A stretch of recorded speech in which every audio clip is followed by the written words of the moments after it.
যৌথ অভিযানে আজকে আমরা আলমডাঙ্গাতে আসছি হাউসফুল এই এলাকায়।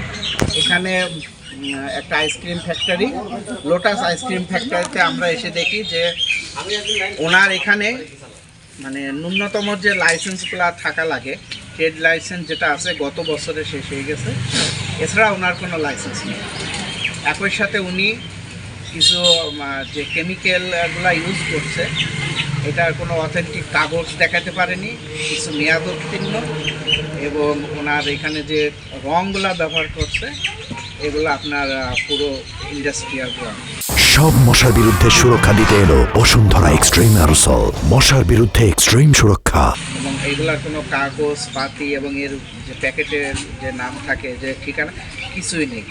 টোটালি একটা সম্পূর্ণ মানে অবৈধের উপরে অবৈধভাবে উনি এই ব্যবসা প্রতিষ্ঠান করছে এবং এর যে আইসক্রিম করছে এটা মানব স্বাস্থ্যের জন্য ক্ষতিকর।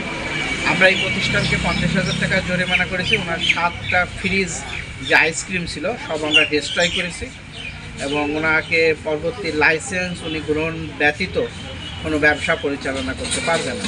যদি লাইসেন্স উনি গ্রহণ করে তাহলে আমাদের তদারকির মাধ্যমে উনি ওনার আইসক্রিমের কার্যক্রম অব্যাহত রাখবেন, নচেত ওনার কার্যক্রমটা বন্ধ। এই শর্তে আমরা ওনাকে মানে বর্তমানে ওনার মুচলেখা নিয়ে গেছে এবং এই তদারকি কার্যক্রম আমাদের অব্যাহত।